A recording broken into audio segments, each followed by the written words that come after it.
Game over, man. Game over. You're gonna need a big approach. So serious. I am Iron Man. This is a tasty burger. Welcome to the InSession Film Podcast. Welcome to episode 554 for October 3rd, 2023. And I'm JD Duran.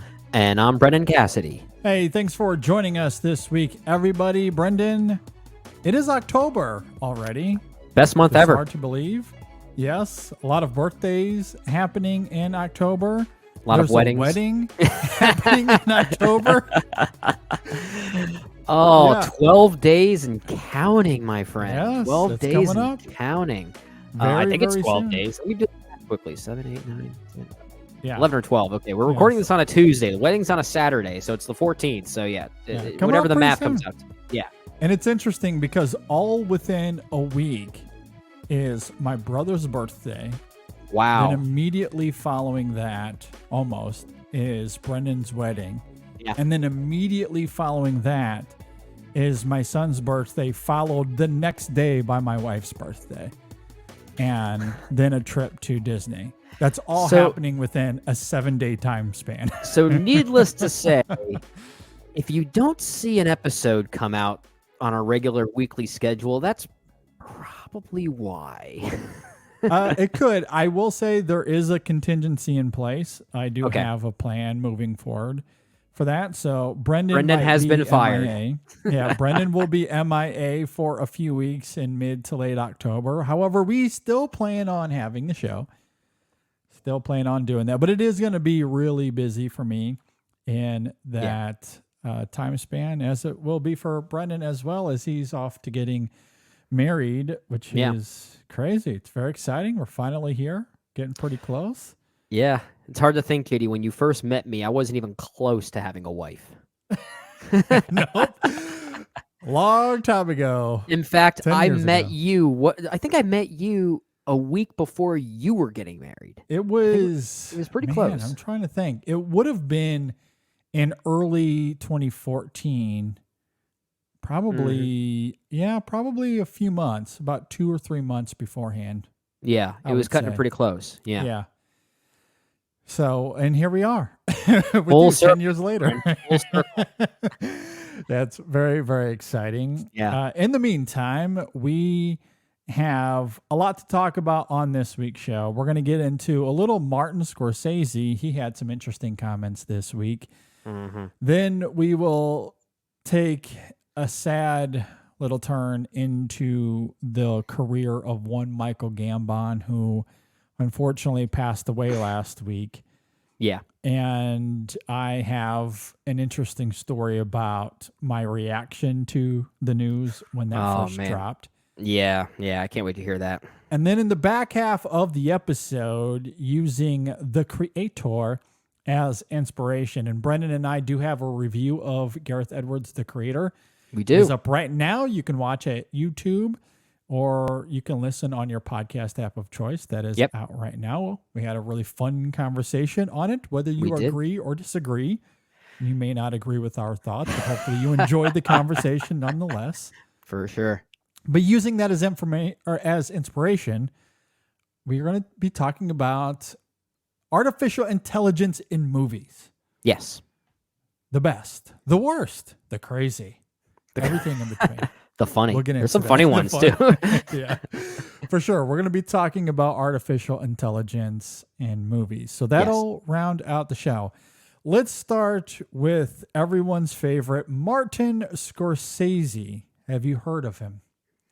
Yeah, I hear he's pretty good at making movies. He's pretty good at making movies. This last week, he had some interesting comments where he took issue with the label quote unquote indie film, where he said, and I quote, the thing about it is it would be great to see not only blockbusters on a big screen, franchises on a big screen, but also what they consider now quote unquote indie films. I don't like that title.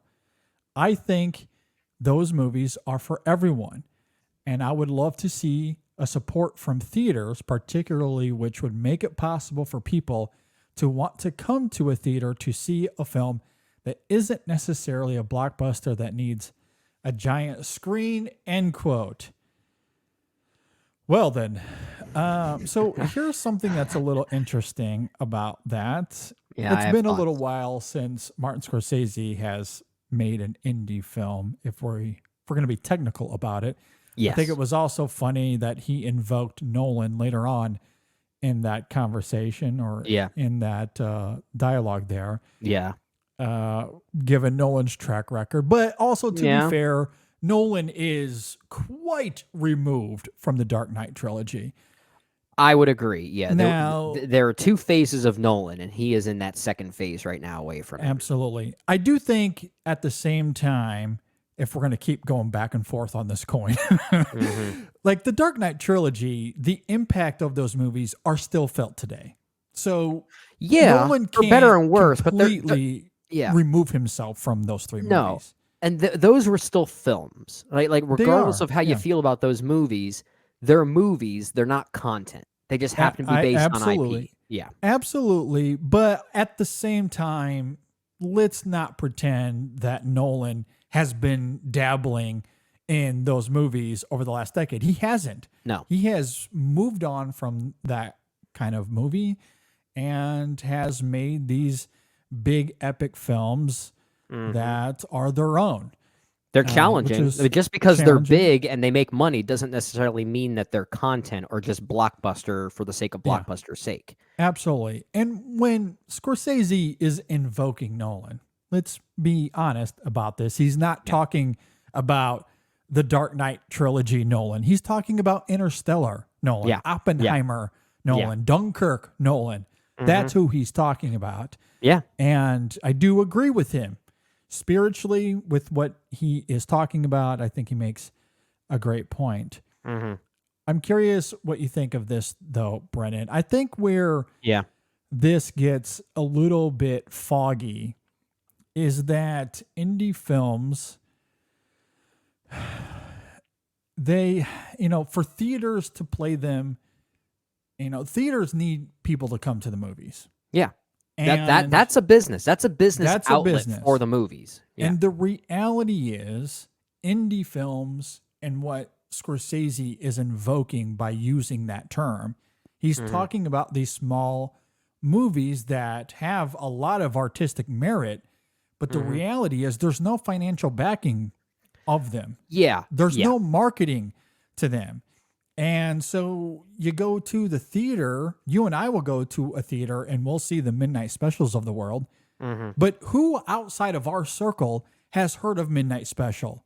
Nobody. Not many. There was no marketing for that movie. Unless we tell people to go and see it. Unless we tell people about it. Yeah. But nobody knows about it until they hear me screaming from the rooftops. And I'm sure they have. And you make a t-shirt about it too. Make a t-shirt about it.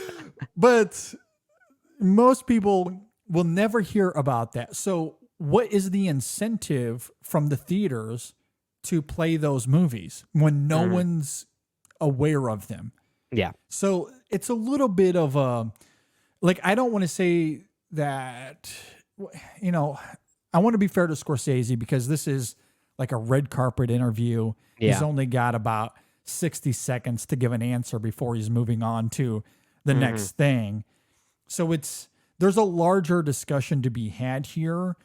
And I would imagine that if Scorsese was given a full hour to talk about this, he probably would get into the nuances of it. Absolutely. But I do think there are huge aspects to this conversation that many moving parts that just was not in the headlines, that was missing in the discourse when he dropped that that commentary. I'm with you, and I think my first thought is I am kind of sick of the way that these headlines try to condense the thoughts of Scorsese into such a brief statement because it makes the man sound way more condescending than he actually is. Scorsese is probably the nicest man on the planet. Yeah. He really is. And if he has a despondency to the way that Hollywood is moving, it is a genuine despondency, but he says it with a sense of care and this retained joy for the kinds of movies that he likes to make and also see. So and I feel like that always gets lost every time someone has to ask him about another Marvel property or something. And the way that that's conveyed, I sometimes get annoyed by. But to get to the actual comment that he made and the topic at hand as well, yeah, the overarching issue is really about marketing and money and financing, right? And I'm sure that would have been part of the conversation if Scorsese himself had the proper time limit to defend his thoughts more eloquently and with more backing, right? Yeah. But at the same time, he's also not really wrong that the term indie film, quote unquote indie film, for general audiences does sometimes carry this stigma like, oh, I don't know if I'm going to like that. It's not for me. It's artsy. It's pretentious. Yeah. I don't want to go see that. And I feel like the same thing kind of qualifies with music. Like you sometimes have the like these subgenres of music like indie rock or indie pop. And it tends to convey this more artsy, it doesn't quite have the most immediate commercial appeal. It's not quote unquote poppy. So some people perceive it as a certain thing when in actuality, it's really more of a term to define how it was produced and how it was made. That there's independent labels when it comes to music, and then there are independent movie studios. And that's really where the term more or less stems from. It could carry maybe a bit of an aesthetic with the way that those movies are made, because they are literally made more on the cheap when compared to a Marvel property, for instance. So maybe there is more free reign for a filmmaker and an artist to do what they please. But I think it has led to this stigma of indie films being a certain thing, almost like a certain genre. And it sounds like Scorsese doesn't want that to be part of the conversation, right? Because there are many films that do qualify as indie films that we've seen, and we're like, everyone needs to see this movie. Like everyone would become a better person by seeing a movie like Driveways, for instance, from a couple years ago. Like that is something everyone needs to see. And just because it's an indie film doesn't mean it's artsy. So that unfortunate definition, I think, is also part of it as well. I mean, some of the better films we get each year are the smaller horror movies. Yeah. I think of something like It Follows or The Babadook. Those weren't huge releases. Right. Necessarily.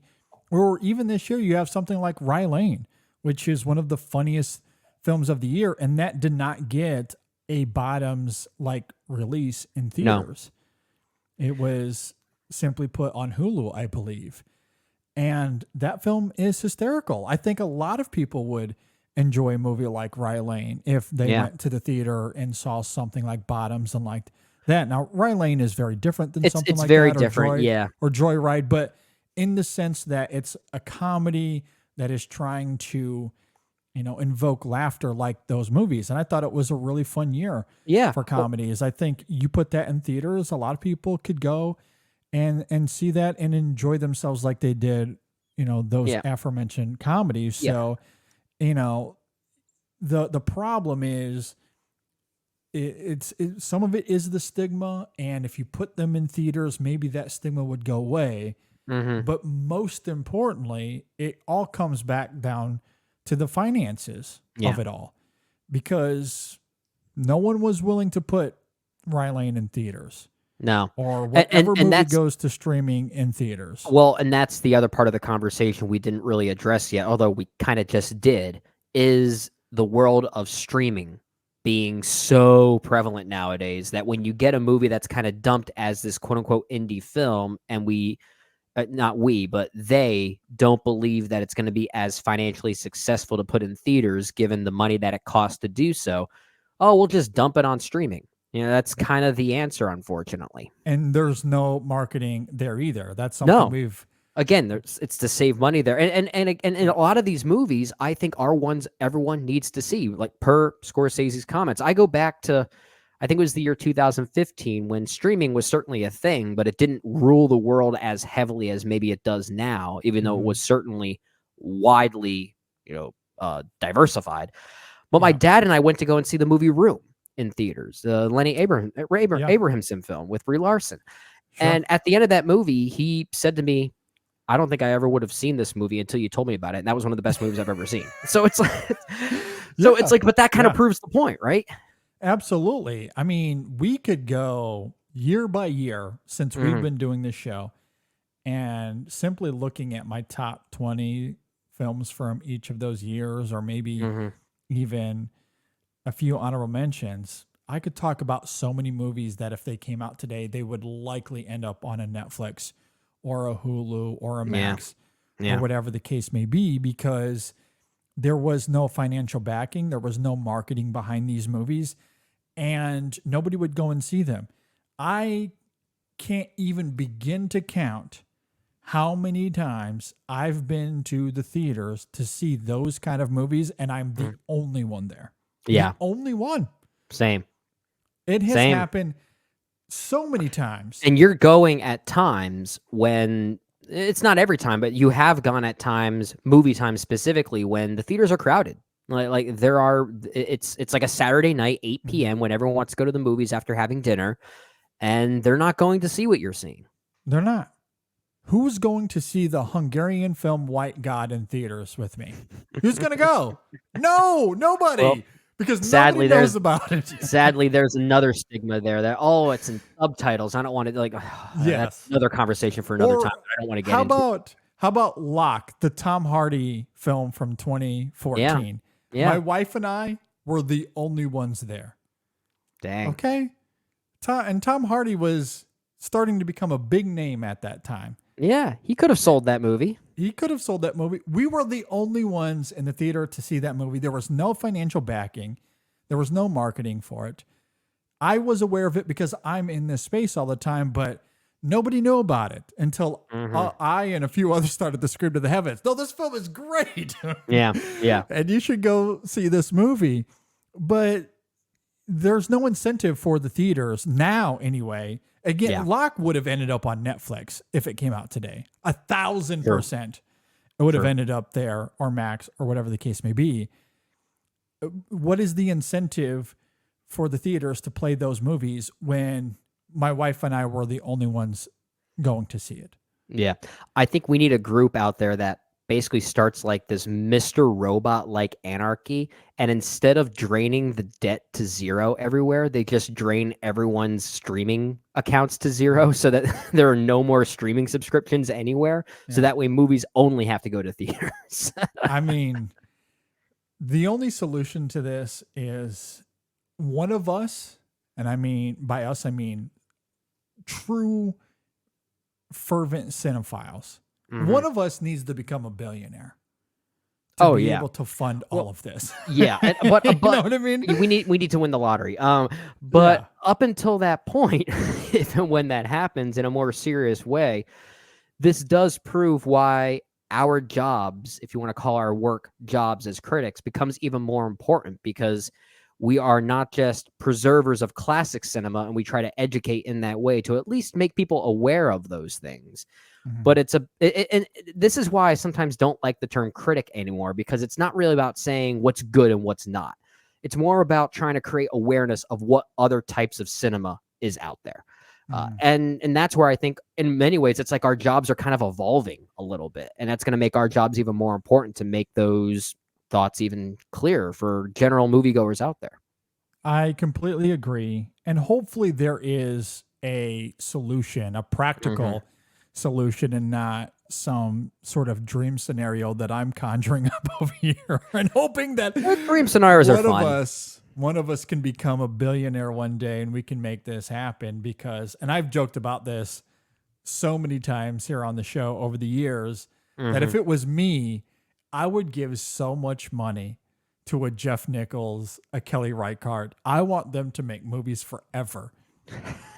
And I would give them any resource that they needed to be able to do that. Yeah. You know, or any of my favorite filmmakers that struggle to get the finances, you know, because it's we'll start our own them. company. You can handle the marketing, I'll handle the finances. And our job will just be funding those filmmakers as much as we can. We'll have money rolling in and it goes right back to their projects. So basically we break even every time. That's Break Even Studios. That'll be the name of it. Because, you know, circling it back to Scorsese, there might be a stigma that comes with the term indie film, but the real problem comes down to incentive. You Yeah. have to incentivize the theaters. Yeah. And right now there isn't one. There isn't. No. There isn't one. Unless you're going to start marketing these films in a true way to get people to the theater to go and see them, to bring awareness to them. That's what it's going to take. And if the theaters become incentivized and they think people will come, then yeah, they'll make room for them. Yeah. It doesn't have to be Marvel and DC and Star Wars all the time. No. They'll make room. I mean, heck, I went and saw Kelly Reichardt showing up earlier this year in a theater. I was incredibly surprised. And guess what, Brendan? I was the only one there. You're the only one who showed up. Shocking. Shocking. And that, it was gone in a week. I wonder why. Me too. It's sad. I wonder why. It's tragedy. I was joking about this with Josh Parham, who came on the show to help me review Passages. Yeah. Because that is quintessentially another movie here where I went to the theater to see it. And I was the only one there. There might have been one other. I think there was two of us. Two of us in total. Big theater, only two of us. But on the show, in that review, he noted that he was surprised that I even got it. Because it's the small movie that's gotten very low circulation. And I joked with him in that conversation. As soon as I saw it pop up, I immediately made a reservation and went and saw it because I knew it was going to be gone immediately. And it was. Yeah. It was there for a week, and that's it. Yeah. If these indie films do make it to the theaters, it is very brief. It's like a special engagement of sorts, and that's all it is. That's all it is. Yeah, which is, a short run like that doesn't incentivize people to go and see it when you don't know what it is. That's where That's where incentives and marketing need to go hand in hand. Yeah. So, I do empathize with Scorsese. I would also love to see support from theaters, but Me too. The reality is there's no incentive from the theaters right now as it stands. Yeah. And that's got to Sadly, no. change. Yeah. And it circles back to what has been the theme of this entire summer from Hollywood's perspective in terms of greed. Yeah. Yeah. It all comes back down to money, and the studios aren't willing to pay for these movies and market them for whatever reason. Even some of their bigger films, we've complained about this for years. Netflix has Scorsese on their docket, Yeah. and he's about the only one they market. They've had bigger films, Oscar-worthy movies, and there's been no marketing for them. Yeah. Yeah. Even though The Balls Irishman, along. we all know, is just a vanity project. Exactly. Exactly. But like they had like Marriage Story. Was there much marketing for Marriage Story? I feel like there wasn't. Aside from a couple trailers, that it was certainly lighter by comparison. Like there that was film- marketing, but it wasn't extensive. I feel like the conversation around that film exploded once it was released, and then we got our hands on it and we started posting clips everywhere. Then people started watching it more. I think, you're not wrong. I think that's one where perhaps just the positive word of mouth helped carry it. Kind of did the market for the movie. Yeah. And that's, because I think part of the irony here too is that these streamers that don't want to pay for marketing, they also go out of their way to implement technology that makes it really hard to grab clips or to post screenshots. They make that really challenging. You have to go out of your way in order to make that happen. Right. And I think the crazy irony there, like, sure, implement technology so people don't rip it and pirate it. Yeah, even though that's yeah. happening anyway. Put blockers up anyway. But Yeah, like as far as stealing the entire movie, I get why Netflix doesn't want someone to just steal the whole movie and post that on another website. However, when it comes to just posting clips on Twitter or posting screenshots, which again is hard because they black them out. They make it hard to capture clips. That is the one thing they should actively be promoting. Yeah, true. Because that's how their movies are talked about. When people see them and they want to post screenshots and little clips to get people interested, so then they go to the platform to watch the movie. Like it comes down to the viral conversation, but Netflix Viral and Hulu, marketing, or I mean, yes, but they in make some that ways, really hard. it could also be like a form of grassroots marketing. I mean, that's not exactly what happened with Barbenheimer, but in some ways, it kind of helped carry it after the movies were out, right? Yeah, At but least, but that's the thing. Like they make that really challenging. So unless you know how to do that, and look, a lot of people might know how to do that, but if you don't, you have to figure out a way to get around that all technology. it takes is one influencer to do it right, and then it'll catch on. Just Well, someone I with feel no- like they've already been doing that. Like as far as influencers or just any random person posting clips and then it sparks a wildfire of discourse. That's been happening for years. But the technology that Netflix and Hulu implement to block people from gathering those digital assets makes no sense to me. Why would they block that? This is the only marketing they have is the virality of it. Yeah. But in order to get those things, you have to have a workaround. Yeah. Because if you go to take a screenshot from a Netflix film, it's going to come out black, and you can't just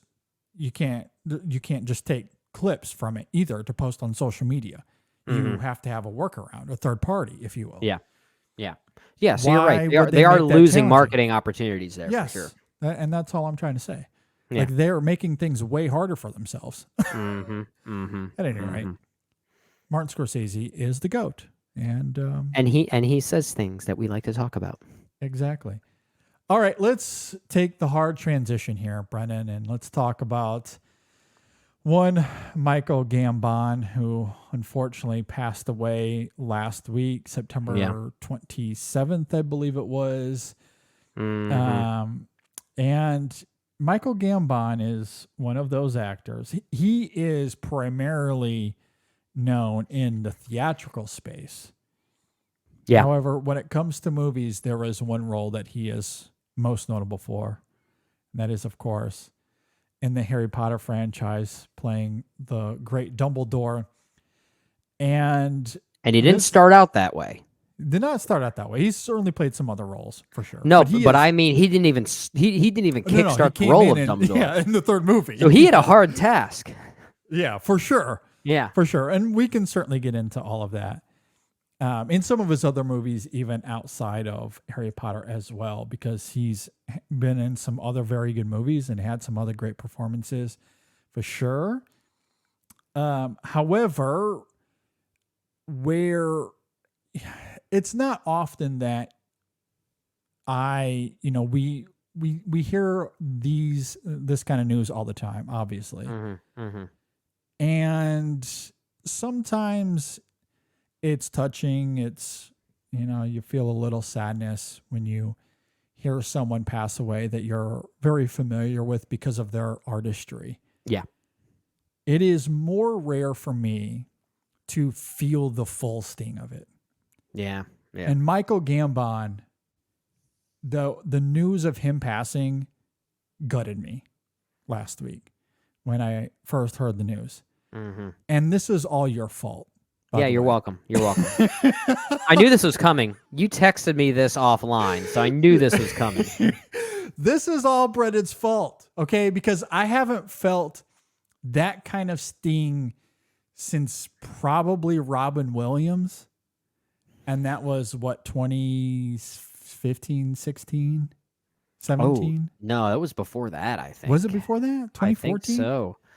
I think it was 2014. It was August of 2014. Okay. Yeah. So I'd say Gosh, that Robin Williams has been gone for almost 10 years. Yeah. Wow. Yeah. And Philip Seymour Hoffman, that's the other big one. That's that another one big one. Yeah. still continues to sting for sure. Yeah. Those two. I haven't felt the full impact of a celebrity death like that in close to 10 years. This one gutted me. And I jokingly point the finger at Brendan, but the reality is, and I guess, tell this story once again for any new listeners out there. Yep. I did not grow up with Harry Potter like Brendan did. I did not watch these movies or read the books in real time. I caught up with them much much later, specifically in 2014, I believe it was. Brendan comes on the show in early 2014. Yep. And sometime that year, he tells me, no, I think you should watch Harry Potter. They're genuinely good movies. You should watch them. Yeah, because at that time, you technically had seen them all, but you sort of half saw them all, right? Yeah, I don't even know if I had seen them all. I know I had seen some of them, and I couldn't have told you a single thing about them. I did not pay attention, did not care. I had seen them because of an ex-girlfriend that really liked them, and she would put them on when we were together. So at that point, you probably ignorantly thought they were just like another Twilight or something like that. Yeah, I simply chalked it up to, I don't know, like a child's movie, I guess. Okay. And I'm at that point, I'm in college. Yeah. Kind of near the end of college. And in terms of my cinephiledom, like I'm really starting to come into my own in that regard. Yeah. So I'm watching a lot of different movies that were pushing the boundaries as far as my experience with cinema goes. Right. So that was where I was at that time. Gotcha. And so like I didn't really pay, like I had felt certainly myopically. Yeah. Don't get me wrong. I was maybe a little bit pretentious in this regard. I'm willing to admit that. We all were at that age, But right? yeah, because I was trying to take myself a little bit seriously, I guess, as a cinephile, right? Like I'm wanting to watch Tarantino and Nolan and Scorsese. You were above Harry Potter. I was above Harry Potter. I had outgrown my Lion King, until you start childhood watching him, you realize, no, Harry Potter is above me. Yeah, look, and that was where I was in college, and even at that time, because this is like 2007, 8, not even all the films had come out. Right. Yeah. So, I didn't really pay attention to that. Relationship ends, and that was it as far as my Harry Potter connection goes. So I did not watch any of them. Hadn't read the books. Brendan suggests that I give them a go. And, this is 2014. So this is also like 7-8 years past that college pretentious phase. I had matured a little bit as well. You're starting to find that open-mindedness that we tend to promote on this show. Yes, exactly. I wanted to be open-minded when doing the reviews or talking about art in general. And that started in 2013 and matured even more into 2014. So when Brendan suggests Harry Potter, I was very much open to it. And, he was very passionate about his suggestion. He thought that I would love them. Yeah. So in 2014, with really from my perspective anyway, I went in pretty much blind. I didn't really know anything. Didn't know what to expect. And it's funny because earlier tonight, this is a weird little tie-in. My wife and I were talking with our oldest son, and he was wanting to play a game where you make up a bunch of questions, like a what if scenario. Would you rather have this or would you rather have that kind of a thing? Right. And my wife asked me, so it came to my turn, and she says, is there a movie that you would love to watch again for the first time? Is what she says. This happened literally just a few hours ago. Okay. And sitting here talking about this specifically, that experience in 2014 with Harry Potter is my answer to that question. Wow. And not just the first movie, like you mean the whole franchise. Whole thing. Yeah. The whole thing. Like Brendan suggests that I watch them, and I could not turn it off. If I could have gone through them all back to back and not sleep or eat, I would have done it. Wow. Like I was You that binged hooked. them. You binged them. Yeah. I binged them. In like a week's time, I binged them all, and I fell in love with them. Fell in love with those movies. I think that was the moment when you realized oh, I brought this guy on for a good reason. He knows his It shit. certainly was a bonding experience for Brendan and I, that's for sure. It's like we that was ended my up- resume to prove, hey, guess what? I could actually be a decent critic on this podcast. Yeah, and then we ended up doing the Harry Potter series later on that year, I believe, Yeah. or it might have been the next year. It was soon afterwards. It was close. Yeah. But that week of watching them, binging them for the first time was one of my favorite experiences since doing this show. I absolutely loved them. And since then, it's funny because speaking of my oldest, he was born in 2015. The week he's born, my mother comes down to help us with the new baby. And I'm a brand new father at this point. So she, of course, wants to come down and help. What do we do in that first week? We binge all of the Harry Potter movies because my mom had never seen them before. So she got to have that experience. So all of a sudden, it's within a a week's special time. place in the Duran household now. Absolutely. Gosh. Now, So- imagine growing up with them like I did, where each year or maybe each 2 years, you got a new movie and it was an event. Sure. It was a very different experience, but seeing them in real time as they came out was, and for me, I had read the books as well. So I actually caught up with the books a little bit later. The movies are what turned me into a fan. It was the first movie, which I loved back in 2001. That's why it still ended up in my top 20 Yeah, of I was 2001 so during a surprised by retrospective, that. because it is admittedly one of the worst movies in the franchise. But it's still really good just because of that relationship I have with it. But Sure. that's the movie that made me go back and retroactively start reading the book series. So I started behind the books, and then Then as I went, I was ahead of everything. So it was an interesting reversal. But still, every time a movie came out, it was this charming event, this magical event, and it was the excitement of going to see them is something I feel like we don't see that much in movies anymore. Just like that build up to a franchise that's 10 years in the making, and each time one comes out, it's a special thing. Thing. For sure. Absolutely. And so Although it's been, I will say, sorry to cut you off, but the fact that you binge watch them all like that, in many ways, it's almost like you got to see Richard Linklater's Boyhood before Boyhood even came out. a little bit. Yeah. Yeah. Absolutely. Because you kind of, with each film, you see them grow up a little bit. In a lot of ways, it was watching an elongated, magical version of Boyhood for sure. Yeah. And it was a great time, as I noted. Fast forward to this last summer. And of course, in between time, I've watched the films many more times as well. And then it comes this last summer. And also, let me throw in the caveat before I get into this, because it might get a little prickly. I do not agree with JK's politics at all. A lot of people completely loathe her. Yeah, and I understand. will not put any money into the Harry Potter franchise because they want her to go away. And I understand that wholly. Yeah. I empathize with that. When I talk about Harry Potter, it's really the material itself. And maybe that it's a little hard to disassociate her completely as a writer and, how she conjured this universe. I think if we're removing the artist from the art, I guess that's what I'm doing here.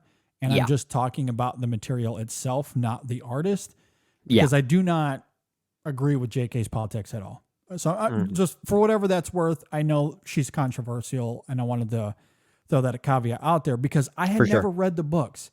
Yeah. I love the movies, but I had never read the books. So this summer, I decided to read them. And for our Patreon listeners, they're very attuned to this because I talked about this a lot in our exclusive Patreon episodes. If you want to go and check any of that out, patreon.com/InSessionFilm. But I read the books this last summer and I loved them. Again, just being in that world, seeing the differences from the movies, the characters, and how rich I think they are. And of course, Dumbledore is one of those great characters. And I've always loved Michael Gambon's depiction of the character. Very different from Richard Harris. who brings a warmth to the character that I think is really necessary for the first two Harry Potter films, since the kids are much younger and they need that warmth. I think it fits that tone very well for the first two. And that while the passing of Richard Harris is sad in its own right, I think it worked out where Michael Gambon could bring something new to Dumbledore that was tonally more appropriate for the latter films. And I love what he brings to the character. And we can certainly talk about some of the specifics of that here in a moment. Yeah. But that is to say, reading the books over the summer only made me fall in love with the character more. And as I would go through the books, when Dumbledore, when it was about Dumbledore, it was Gambon's face that I was seeing. Yeah. And picturing in my mind. For sure. Which is to say, I've been in a Harry Potter mood all year. I watched the films, funny enough, earlier in the year. Yeah. On my own back in January because I was itching to rewatch them again. It had been a little while. And then some friends of mine who I've talked about here on the show a couple of times that aren't in this space with me, and they had never seen them before. Yeah. And so I was like, sure, I had just watched them. Let's go through them again. You guys had never seen them? I never need an excuse. I did it. My mom did it. I want you guys to have that experience as well. So I showed them adorable. and they got to have that experience. And then, of course, I got to read the book. So I've been in this world a lot this year. So it's a little weird, a little ironic that that Michael Gambon is one of the artists that we lose this year. So it stung. It hit me pretty hard. And I get the news while I'm on my way to work. Oh. So I'm already... So you had the best day of work ever. Well, and it's, I won't go into it, but there's been some melodrama at work lately. Okay. That has, it makes going to work a little weird over the last few weeks or so. Okay, fair enough. So, so the news compounded with that just makes for a strange morning. Gotcha. But the context of Harry Potter in my experience this year was enough that I was pretty devastated by the news. So by the time I get there, I'm feeling a certain way.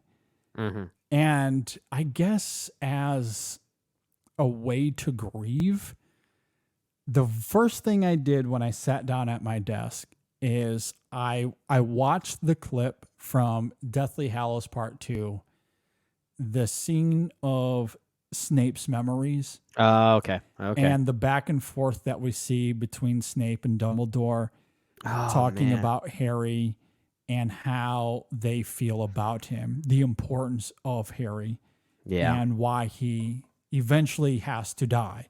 Yeah. It's one of my favorite scenes in the book.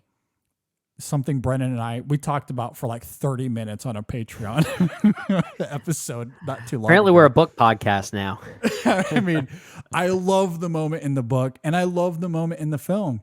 Yeah. And it's, of course, doubly poignant now because of Alan Rickman's passing some time ago. So you have those two in the scene going toe-to-toe, these two phenomenal actors, and I sobbed the entire 4 minutes. You're adorable. Totally undone by it. I just love Michael Gambon as that character. I know he's been great in other movies, and we can certainly talk about them. Oh, yeah. But as is the case with a lot of other people, it's his depiction of Dumbledore, I think, will be... It's left an imprint on me. It's just part of the nerdy part of me now. And I'll never forget what the experience of Harry Potter for me, going back to 2014, that first time, and then falling in love, and then going through the books. Definitely going to be missed for sure. Yeah, I'm with you. And like I said in the opening of this entire conversation, Michael Gambon had the hardest task ahead of him by replacing the great Richard Harris, who had provided the blueprint for the character. And Richard Harris, you're right, did bring that warmth that was necessary for those first two films, but he also really looked the part as far as how Dumbledore was sort of illustrated in pre-existing material leading up to the making of the movies. So Sure. he was very much a carbon copy of a sorts of what the visualization of Dumbledore was, according to J.K. Rowling. Whereas Michael Gambon, when he took over for Prisoner of Azkaban, he portrayed the character a little bit differently. Not to the point that it felt like a different character, but there was a more forceful energy to him, kind of a wit to him, right? Yeah. A little bit of a snarkiness to him at times. Yeah. And that would eventually change. So of course we see him as Dumbledore because he had the most films to create an arc out of. But that's unfair to compare him to Richard Harris in that regard, but it still doesn't change the fact that Michael Gambon was up for the challenge when he took over in that third movie and turned the character into what we think of today with regard to Dumbledore. It's why I have a hard time watching these Fantastic Beasts movies, seeing Jude Law in the role, because I just want to try and find Michael Gambon, and I can't see it. Yeah, seriously, fairly or unfairly, that's how it is. Yeah. Yeah, no, I completely agree. And it's been fascinating to see the response to this as well on social media because, and I guess let me first say that the death of Dumbledore is one of the best moments in the movies and in the book as well.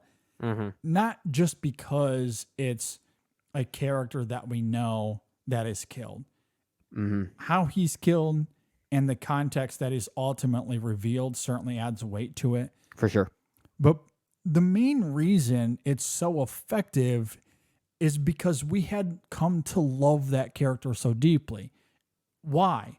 Well, it's the portrayal of him. The writing certainly helps for sure. And I love the writing of the character.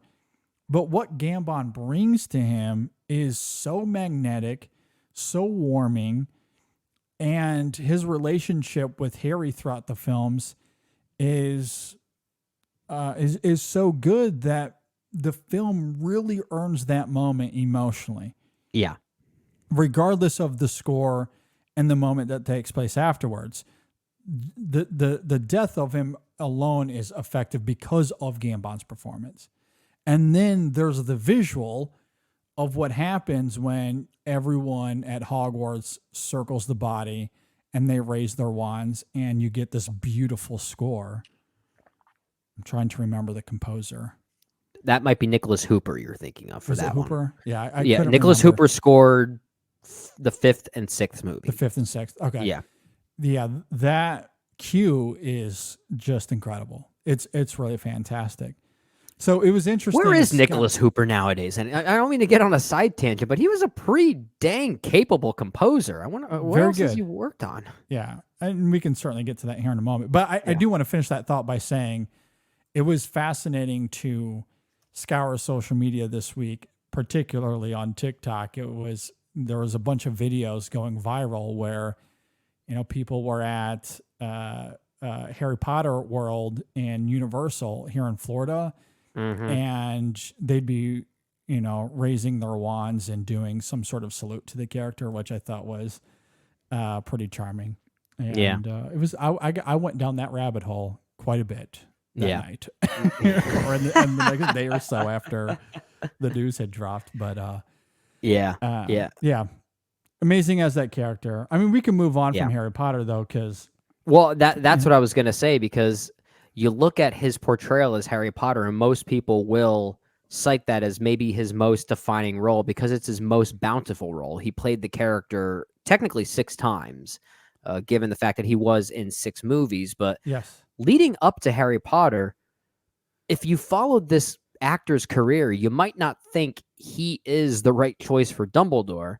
And some of the first things I saw him in were something like Tim Burton's Sleepy Hollow, right? Yeah, Sleepy Hollow. Yep. Or probably my favorite performance of his is in Michael Mann's The Insider. Yeah, The Insider. Yeah. And while I haven't seen Gosford Park until we did our 2001 retrospective, he's in that movie as well, 2 years before starring, or maybe more like 3 years before starring in Harry Potter. he kind of plays slimy characters, and he Yeah, does it really he's very well. good at that. Yeah. Yes. And you would think, this man for Dumbledore? Really? But he brings a gentle quality and a warmth to it. Yeah. He still retains what Richard Harris set the blueprint for, but with a different kind of energy. It's like he kind of fused it with that snarkiness. But man, for how good he is at playing these slime balls, he really transitioned really well. I agree. That was one of my remarks when I had seen Gosford Park in preparation for that retrospective we did last week as well. Mm-hmm. It was a great reminder that as those slime ball characters that are a little crass and rough around the edges, he was so good at that. He was So fantastic, and it is funny how it juxtaposes the character that we see in Harry Potter, which he's wholly committed to. And the one thing I do love about the films from the books is that there's a few times in the books where Harry and Dumbledore's relationship isn't always smooth. Sure. It is a little rockier in the books, and I do love that about the books. Yeah.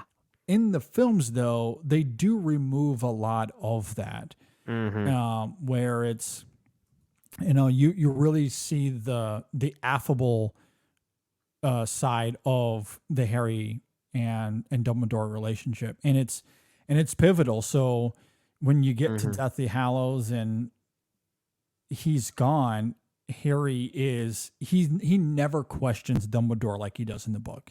Yeah. Never questions his motives or who he was. It was all about the strength of that relationship. And I think Gambon is a key reason that it does work and it's effective. And it is funny how that does oppose, in contrast, a lot of his other performances. He's a quirky individual. Like he's done some comedies where he really stands out as kind of the weird one of the bunch. Like I think of his somewhat small appearance in something like The Life Aquatic with Steve Zissou. Yeah, he's Fantastic Fox. He was in that as well. Yeah, he was the voice of the uncle from Paddington as well. So they're like more of a tender quality, a warmth there that we know him to be able to pull off very well. I guess this is a very long-winded way of saying that he was a very versatile actor, and like he could do everything. Honestly, and growing up with him as this character of Dumbledore specifically, I think certainly speaks to those of us, you and I specifically, of this specific generational cloth. And we'll miss him for those reasons. Absolutely. He also has an interesting role in Layer Cake as well.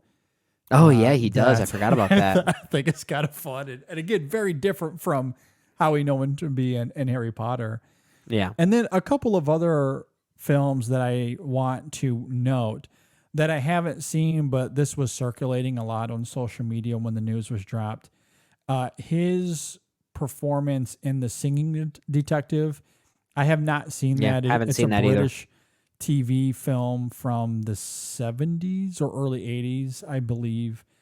I haven't seen it. However, those that had raved about him in that film as well as one of his very best performances. So at least wanted to bring attention to that. And the HBO film Path to War, where he portrays President Lyndon B. Johnson. And again, that's a blind spot for me as well.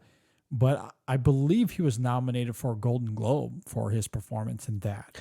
At the very least, I think he garnered a couple of Emmy nominations. And I don't know if it was for that one in particular. I'd have to double check that. He also has received a few BAFTA nominations as well. Yes. So he was certainly more popular in the British sphere. But anyway, you were right. Path to War, Golden Globe nomination here for actor in a miniseries or movie made for television.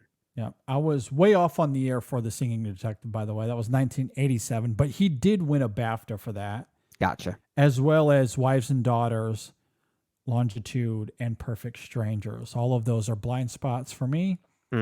But yeah, very well known on the British front, and not just for film, but for theater, as I noted earlier. He's maybe most well known for his theater work in general, broadly speaking. And obviously I haven't seen any of that.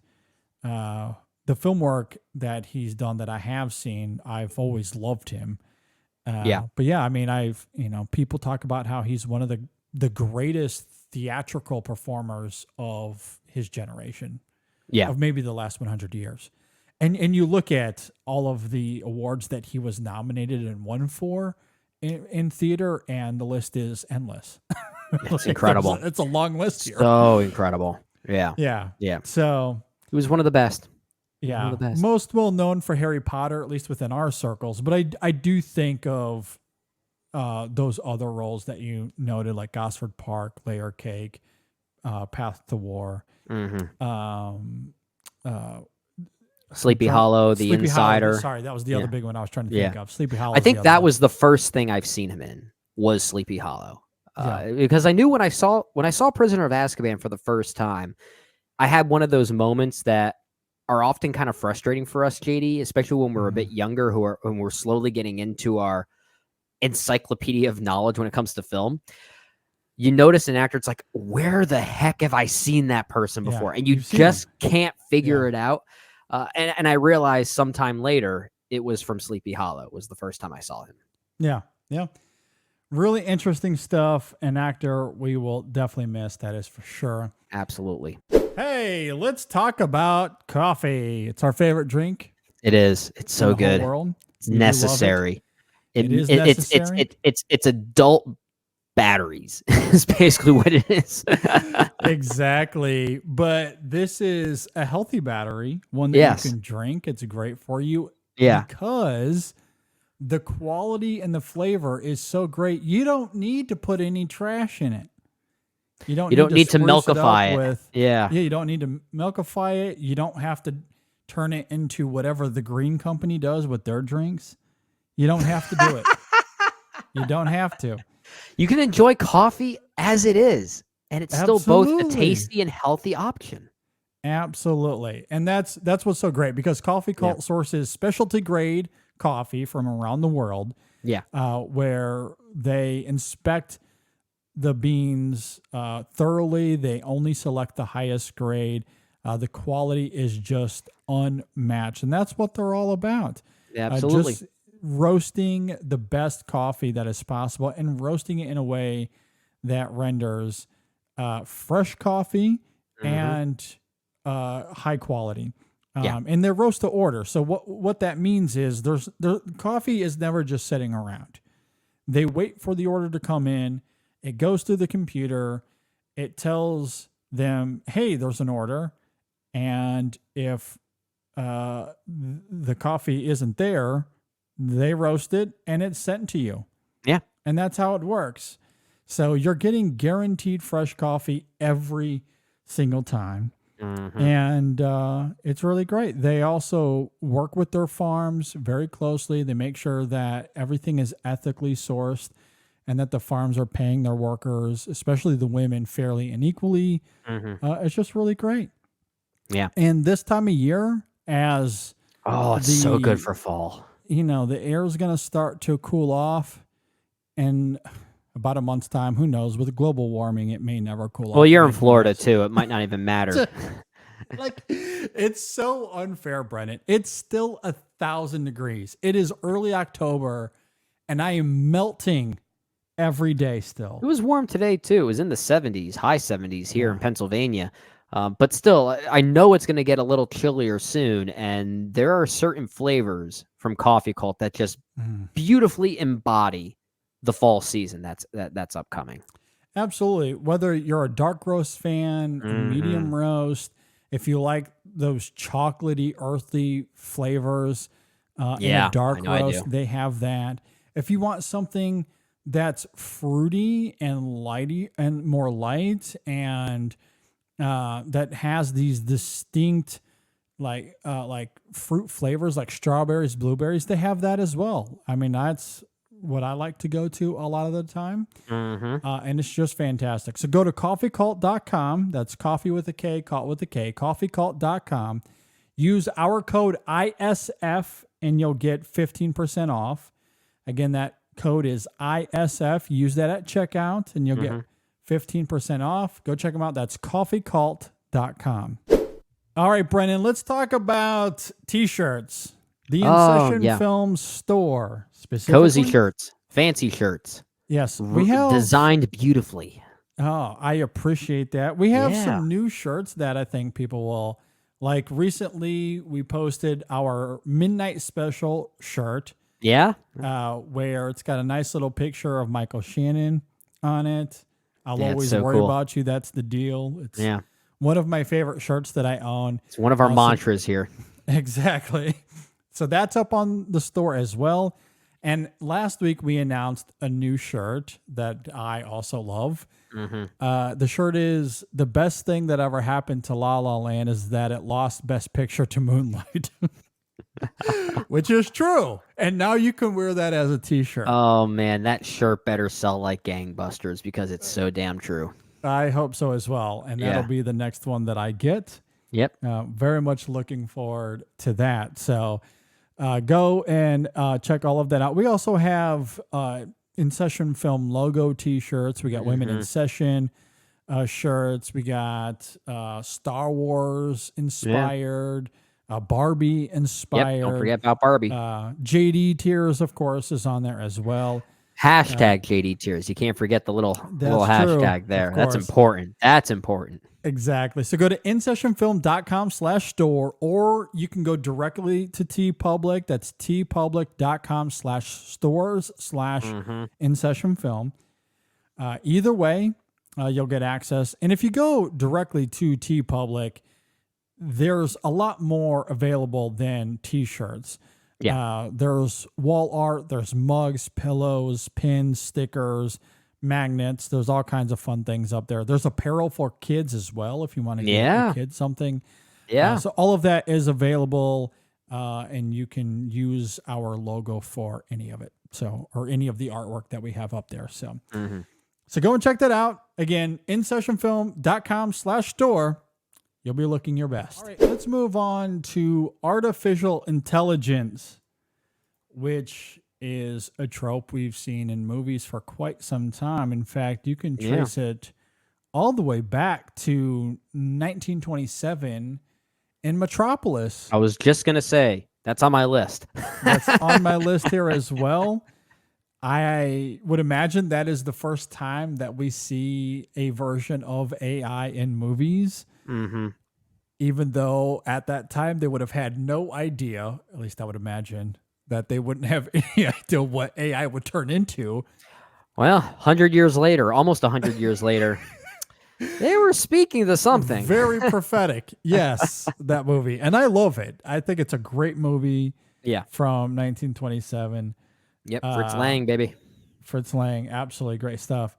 So artificial intelligence has been around for quite some time, but Yeah. I guess as we start off this conversation, Brennan, what films come to you when we're talking about AI in movies, aside from the film AI, which we talked about last week? I was gonna say we're nixing AI, artificial intelligence, the Spielberg/Kubrick movie from our list because we just got done talking about that last week during our 2001 retrospective, and I openly admitted I think it might be the greatest movie ever made. So I don't think we need to talk about that anymore. We went down that rabbit hole last week, so We did. We can remove that from the equation. We're really high on that movie. when We it comes love to that AI. movie. It is one of my all-time favorites, probably top 5 for me.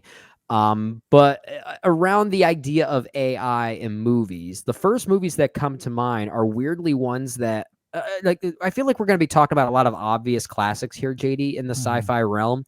And in some cases, a lot of them aren't really quote unquote AI movies, but they feature AI in some way. So one of the first ones that comes to mind for me, and probably for really everyone, is 2001: A Space Odyssey. And arguably, it's not even really a movie about AI. It just happens to have one of the greatest AI characters in it, being HAL 9000. Absolutely. But to say the movie is about AI, if that was going to be the quote unquote criteria for this entire conversation, I don't think we should be talking about 2001. But just as AI is represented in movies, I think it needs to at least be acknowledged. And from that point of view, I think HAL 9000, for simply being a red circular dot, is one of the most intimidating movie characters of its time. Mhm. And kind of in a similar way to Metropolis, like you brought up there, sort of represents the fear of AI, but the contained fear of AI, Mhm. right? Because Fritz Lang's Metropolis kind of had more of a tangibility and mobility to that depiction of AI in some ways, whereas in 2001, it really is like the fact that you're looking at your laptop. Could it actually be thinking about harming you? Like something that doesn't have any limbs, right? That's what I think. That's what I think could be pretty interesting about that. Yeah, 2001: A Space Odyssey, definitely a movie that came to mind for me as well. And while coming up with a list of films here, I didn't necessarily want to just bring up movies that are about artificial intelligence, but Yeah. featuring it in some interesting and provocative way. And that is 2001 for sure. Yeah. That movie isn't necessarily about AI, but Mhm. it has one of the best depictions of it for Yeah. sure. I don't Yeah. think anyone would debate that. Yeah. It's certainly one of the best versions of it we've seen. Yep. Another movie that comes to mind most notably is something like Blade Runner, right? Of course. Because one of the tropes that often comes with artificial intelligence in movies is this idea of what makes us human, how Mhm. that comes through in these robotic machines that have AI as their DNA. Mhm. And of course, that is at the heart of Blade Runner. The whole Yeah. idea of, is Deckard human? Is he artificial intelligence? And how the film, manipulates the viewer in that way in terms of compassion, empathy, indifference, and where characters align on that spectrum, I Yeah. think is really fascinating. And, that's something that we've talked about quite a bit over the years. For sure. And I love how Blade Runner explores that in that film. And I think Blade Runner 2049 takes that idea and flips it on its head in a really interesting way as well, that I love, because that's a movie where we know from the beginning that he's a replicant, and Mhm. it almost deconstructs what It's the the first movie reversal did. of It's that, the yeah. reversal of it. And Yeah. so I love how those two movies work congruently with one another in terms of examining, what artificial Well- intelligence looks like in terms of empathy and humanism as it relates to humanity itself. I feel like we're getting some of the obvious heavy hitters out of the way here, not just with 2001 featuring one of the most fearful depictions of AI, but Blade Runner arguably set the blueprint for what it means to depict AI thematically in a movie, right? Yes. That bridge between humanity and artificiality and how that's blurred, right? That is the DNA of Blade Runner, which was also the DNA of its source material, Do Androids Dream of Electric Sheep by Philip K. Dick, which I actually recommend reading someday. It's very different from Blade Runner. It's not a very dense novel. It's a pretty quick read, but I do think it's a very fascinating one nonetheless. But that really does set the blueprint for the thematic crux of how we tend to see AI represented in movies nowadays. And it is that Blade Runner syndrome of sorts. It was all over the creator, right? And when we talked It about was, the creator, it was yes. all over that film's DNA, thematically speaking. And it's in many ways, it's all over the DNA of many movies we'll be talking about for the duration of this conversation, right? It really did set the blueprint in many ways, which is why it is absolutely one of the best. Certainly one of Ridley Scott's best films for sure. Absolutely. What else do you want to talk about? Should we talk about something like Alien? And I bring that up because I just watched it again over the weekend, because the same friends I talked about earlier where they wanted to watch Harry Potter for the first time, we are now doing an Alien series with them because one of them has never seen any of the Alien films. So that's the next one. And that's, again, a movie that isn't about artificial intelligence, but as far as one of its biggest reveals, I love the sleight of hand and how it's utilized in a movie like that. I was so torn on this because there is still a lot of ambiguity as to whether Ash, that character played by Ian Holm, is really artificial intelligence or merely just programmed. Like there is still kind of a looseness there because, but I think this is where it's interesting how movies like Prometheus and then Alien Covenant kind of recontextualize that a little bit with a character like David, right? So then kind of alludes to the fact that, okay, perhaps there was like a sentient side to these beings, right? An intelligence, if you will. So in many ways, that does kind of recontextualize that idea. But I do kind of like how the first Alien does have a little bit of vagueness as to Ash himself, if he is AI or if he was just very eloquently programmed.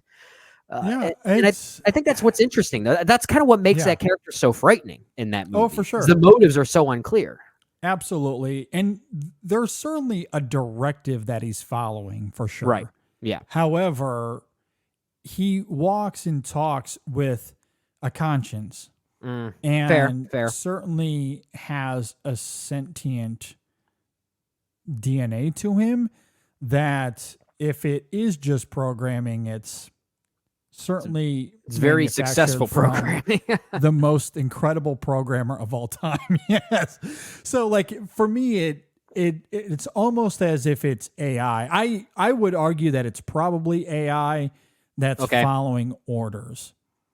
Okay. And you know, and I'm not pushing back that I'm not pushing back that I don't necessarily think Ash is an AI, but I do think there is a deliberate vagueness to the depiction of that character, which actually makes him all the more opposing by that point. Sure. That's what makes that scene with him, that reveal, so frightening. Like I said, it's because those motives are still unclear.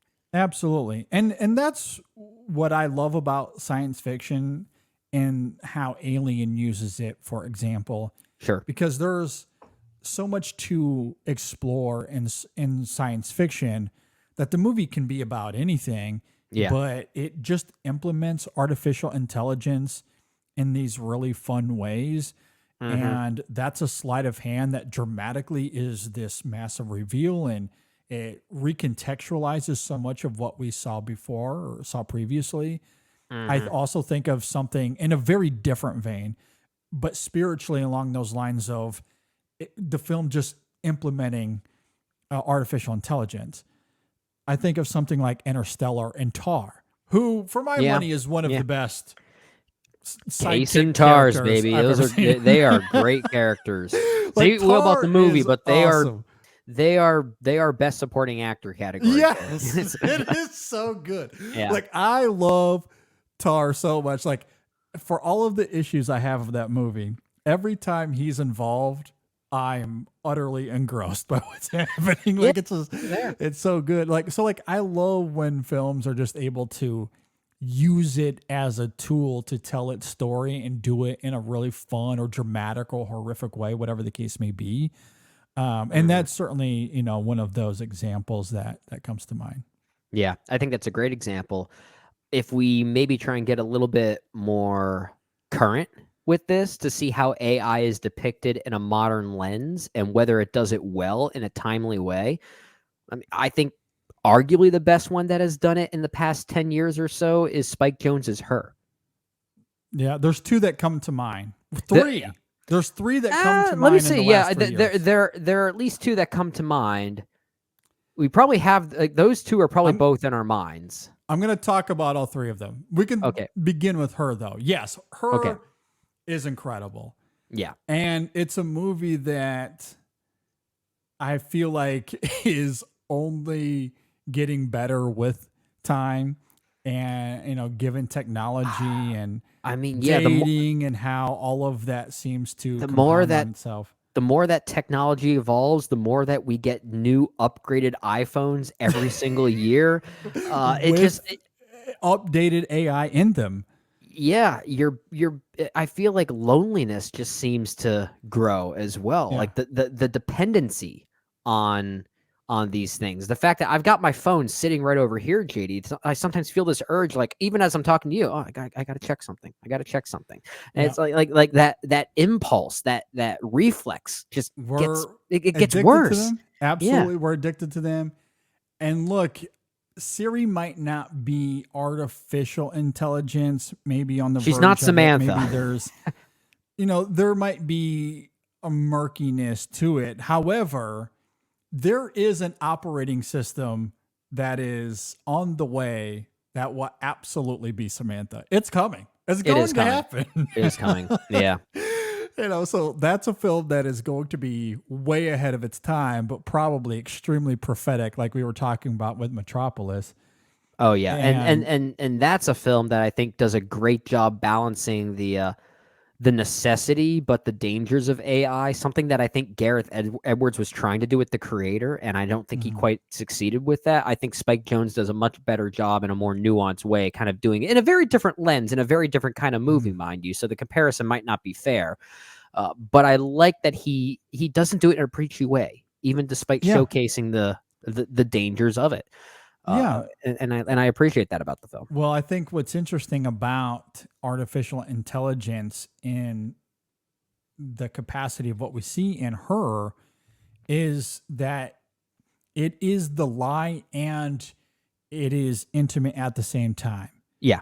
Because the romance we see is genuine. It is. It's authentic. It's engrossing. Everything about it is so affably charming. But what we come to find out is that it's not singular by a long shot. It's like that duality. You can't replace human connection, as we also talk about. Absolutely. So it's interesting what the film has to say about AI in that regard. Yeah. So that's one. I'm guessing the other one is Ex Machina. That is one of them. Yes. Okay. Ex Machina is one of them. And similarly, that is a fascinating film that wants to explore what AI means as it relates to humanism. But there's this incredible dramatic urgency to the film that gets quite harrowing at the end. That is very different from something like Her. How all of that comes together is remarkable. Yeah. And at times it's quite funny, whether it be our two human characters or, there's something like the dance sequence, which we'll never forget. That is an all-timer. That is an all-timer. So good. Yeah. And then like how things turn at the end and it becomes this incredible escape of sorts. I think what makes these movies so interesting that depict AI in the form of like a human counterpart, right? Similar to something like Blade Runner or something like AI, or in this case, something like Ex Machina, is that Blade Runner clearly created this blueprint of discerning humanity from artificiality, that blurred line, right? That was devised by Blade Runner, but these other movies here found new ways to explore it in a different thematic light. So a movie like AI comes around, and we talk about how that movie is all about processing grief, especially from a child's point of view. That's the human trait that film is trying to focus on. And in the case of Ex Machina, it becomes about survival instinct. Like this notion of you put a human into a situation, they will find a way to fight for freedom, to fight for survival. Yes. And that becomes kind of the defining human trait that it's focusing on. And that's what makes it stand out in a very interesting way. I agree. And I love that about the movie. Yeah. And in terms of the craft, the performances, the visual effects of it, that film won an Oscar for visual effects. That's astounding. That's a great movie. I think I stand by that. Was my favorite film of 2015. So good. Yeah, definitely in my top 5 for sure. Yeah. And then the other one, the third one here, that I think I would argue is just as good as those two, After Yang, that came out last year. Good call. Good call. I think that's getting forgotten about. And it might be forgotten about, but I think it's just as good as those movies. It's absolutely incredible. Equally, the performances are great. The score, to me, it was one of the best scores of last year that nobody talked about. It was criminally underrated, the musicality of that movie. However, as it relates to artificial intelligence, I think what's so fascinating about this film is how distinct it is. And that is really hard to do, I think, because it feels as if the artificial intelligence trope has mined everything out of it that it possibly can over the last 130 years. Gareth Edwards found that out the hard way, clearly. Yeah, he did. I was just about to make that comment, but you beat me to the punch. But Kogonada, I feel like, found a unique angle because in that film, what we come to find out is that this artificial intelligence being, Yang, was able to store memories that this family could tap into, specifically as it relates to the grieving process. Now, there was only a handful of them. I believe in the film we learned that they could store up to 10 memories. Yeah. So Yang, with all the experiences he had with that family, he could only choose 10 memories to save. Yeah. That Jake got to re-experience. Yeah. Through the lens of someone else. So it evokes this idea of looking into the memories of someone that you've loved and lost and getting to experience life and humanity through their eyes and what they consider to be important. Because again, you only get 10 memories. So what are the 10 memories that you are choosing to keep? And I think that idea is even more stirring to me now than that is was last year. That is so profoundly human. That is such a human characteristic. Absolutely. And I love how poignant it is. I love how distinct it is. And to me, it's even more stirring now that I have 2 kids. Yeah. Because, before I could pick, it would be hard enough to pick 10 of just memories with Sam. Yeah. And now with Andrew, and I feel like I already have 10 with Andrew in the last 6 months. That I've seen you posting some of those things on Facebook and Instagram. It's adorable. How do you not lose sight of that? I mean, and that to me is what's challenging because, like, I just posted a video the other day of Andrew, and it took everything in me to hold it together as it was happening.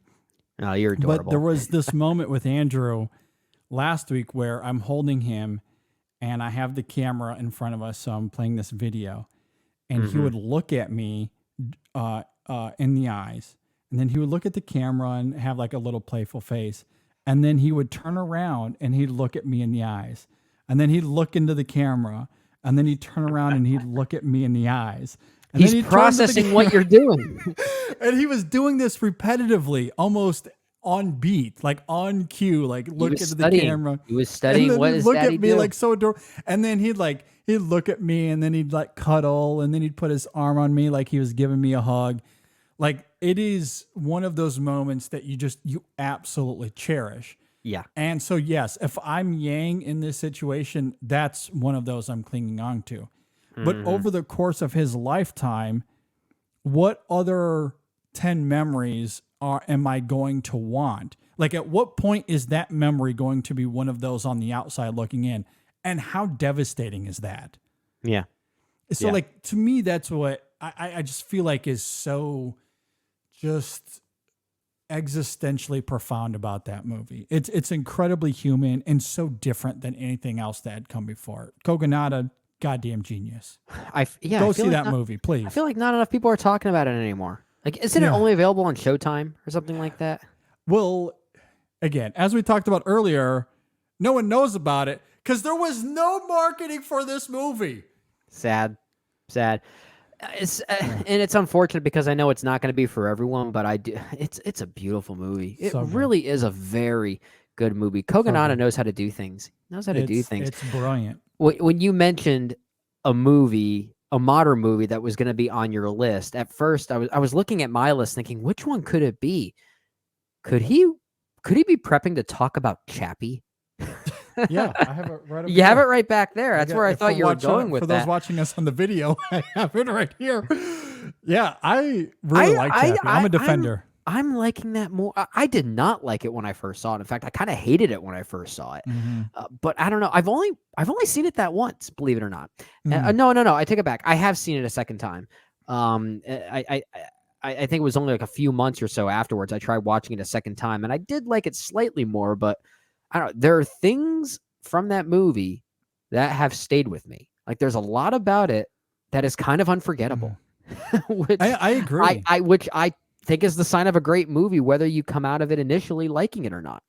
I agree. And I think what I love about that movie is that at its core, fundamentally, it's not trying to reinvent the wheel. It is a lot of that, like the AIs are oppressed, overcoming these masters, making decisions for yourself. Yeah.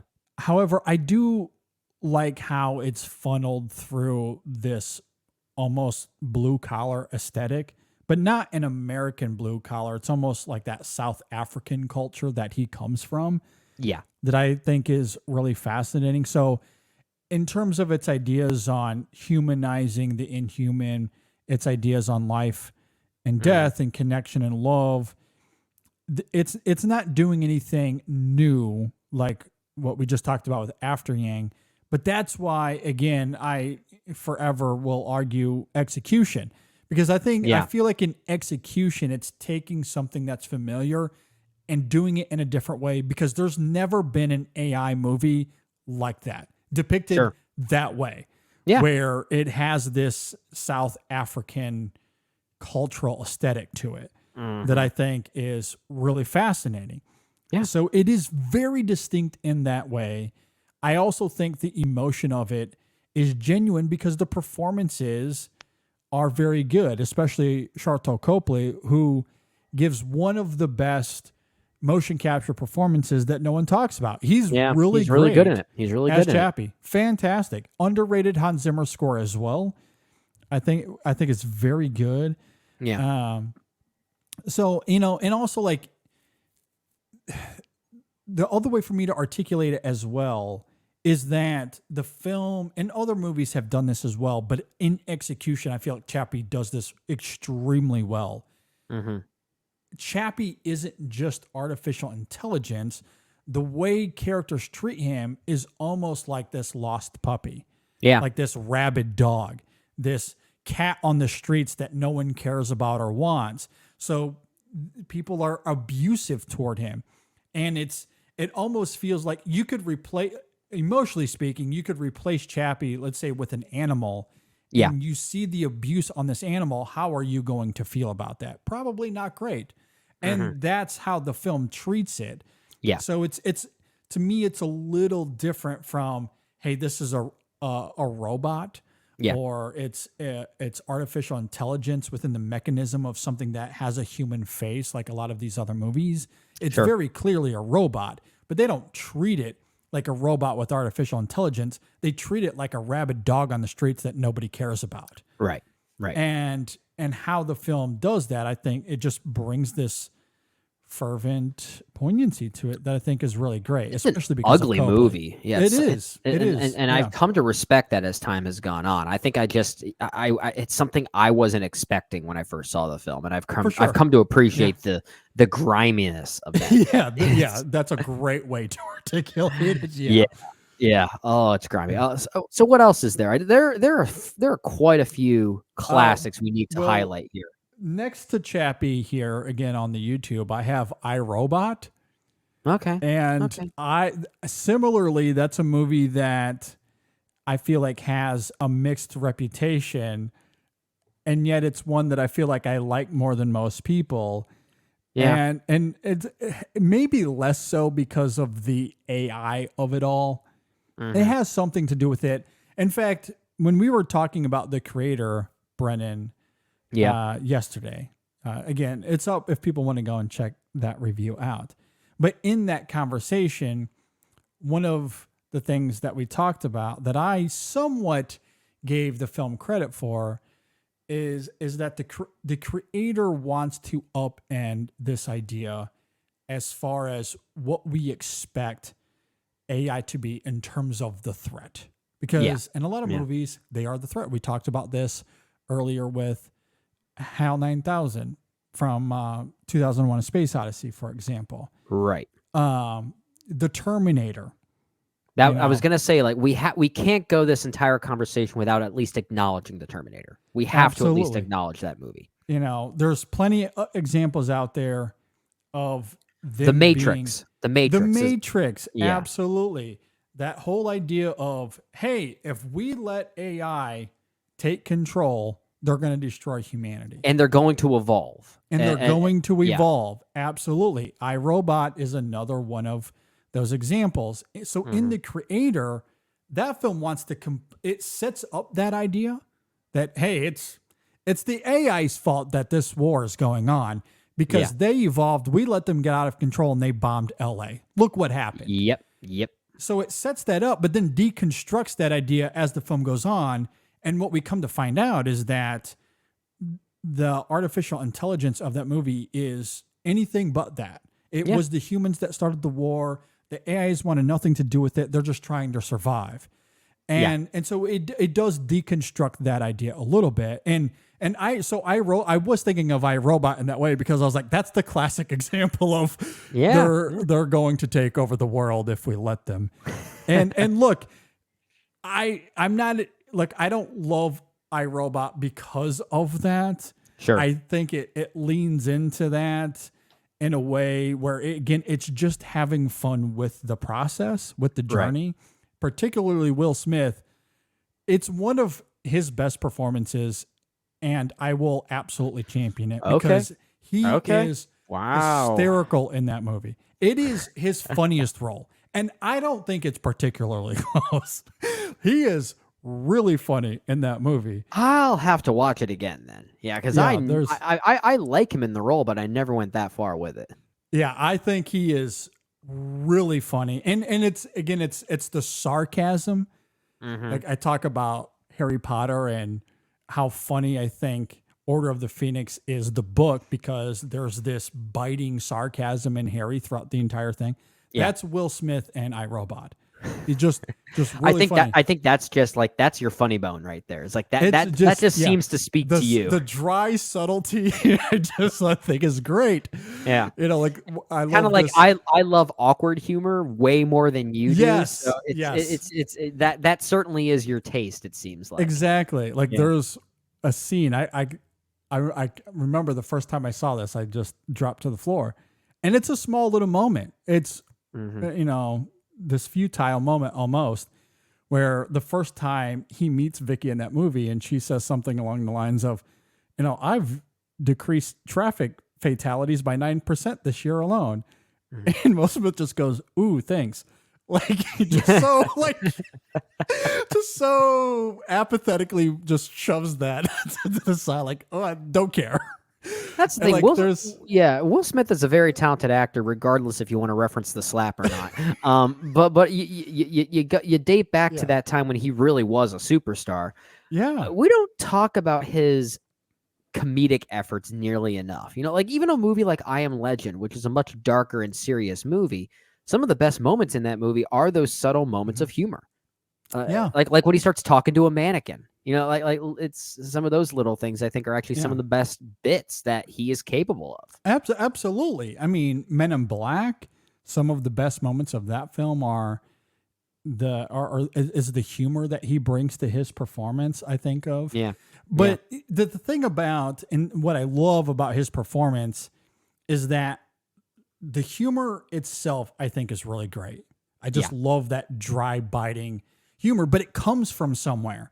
Yeah. There's something motivating. There's a deep bitterness that's driving that subtlety that the film lingers on mysteriously that comes through in this incredibly surprising yet poignant catharsis when we find out what happened to him in this car accident. And again, that's where Will Smith, the actor, again, slap aside, we can debate that another day, but just Will Smith, the actor, I think is really great because he brings such emotional credence to that moment and why he does not trust these robots, why he does not trust artificial intelligence. Yeah, he has a reason for it. Yeah, for sure. There is a deep reason for it that comes out through this incredible sarcasm throughout the whole movie, but when it's time for him to get vulnerable, he's able to bring out that emotion. And I think that's just handled with incredible diligence in his performance. Yeah. So, I honestly think it's better than some of his so-called dramatic work that where he was trying to win Oscars in the mid 2000s. Well, certainly better than something like 7 Pounds. Yes, I exactly. admittedly do like him in The Pursuit of Happiness. I don't love the movie, Yeah. but I do like him in it. Yeah, for sure. Yeah. You certainly like iRobot more than I do. I have to give that one another go. It's so funny. I'm telling you, it's hilarious. Alex Proyas as a sci-fi filmmaker for a little while was an interesting one. I wonder what happened to him. I want to see what he's up to now. I think Gods of Egypt killed his career. Probably. Yeah. I mean, and look, I'm not saying that iRobot is great. I'm not saying that. No. I'm just saying I think I like it better than most because I think it leans into what it is. It's not trying to pretend to be this after Yang, her ex machina profound experience. Like it knows what it is. Right. And it just leans into that to have fun. And for Will Smith to be able to convey some acting chops comedically and with a slight catharsis in there. Yeah. That I think is it's great, fair. so. I think it's fair. I'll have to give it another go. I enjoy the film. I think it's pretty good. Yeah, I do like it. I'm trying to think of what else. What else did you have on your list? Because most of mine, I mean, we already did acknowledge the Terminator and the Matrix, and those are those kind of use it more as a basis for action and sci-fi cinema of sorts. I feel like if anything, the Matrix Reloaded is probably where the AI and philosophical components become more interesting. And there's a lot to talk about there. Looking at my list a little bit further, trying to maybe start talking about a few outliers in this conversation, ones that maybe we don't talk about enough. Maybe we go to the world of animation for a little bit. I was going to say, I have a few on my list I'd like to bring to your attention. Okay. And one of them is three of them are in the realm of animation. So okay. I wonder if I'm we have curious- at least two of the three. So one of them is Pixar's WALL-E. Yep, that's the big one. Yep. The other one is the Iron Giant. Yes, that's the one of them I have as well. I'm curious what the other one is. And it's probably just one I'm not thinking of at the moment. Ghost in the Shell is Duh. Of course, Ghost in the Shell. Yeah. Knew it had to be anime. It had to be. and look, there might be others that I'm overlooking, but those three very much came to mind for sure. Yeah. And they're all great movies. Yeah. Yeah. Especially WALL-E. That's one of my all-time favorites. That's top 3 Pixar for me as well. Lovely film. One of the best romances of that decade, if I'm being honest. Really? Seriously. It is incredible. Yeah. Yeah, it's wonderful. And the Iron Giant, Brad Bird, good filmmaker. Great filmmaker. I love me some Brad Bird. Yeah. Yeah. And Ghost in the Shell is great as well. So it's interesting to see how animation can take artificial intelligence and reinvent it in a way, because it is animation. They're able to do something that live action cannot, or at least, they can visualize it in a certain way. Exactly. Yeah, for sure. But do love all of those movies. Another film that I have listed here, and I want to say that this is something that you'll like. It might even be on your list. I don't know. How about, and if we're going to stick within the realm of kind of bigger movies, although I don't think iRobot is a blockbuster per se, but it is a big Will Smith vehicle from 2004. How about Marvel? Avengers Age of Ultron. Ultron, yeah. Best Avengers movie. And you, I stand by. It's my favorite Avengers movie. It's on my list. Okay. I love James Spader as that character. It's it's interesting, JD. It's when we first reviewed that movie together, I think we were even joined by DJ Valentine from Simplistic Reviews. And we none of us were blown away by it. We thought it was good.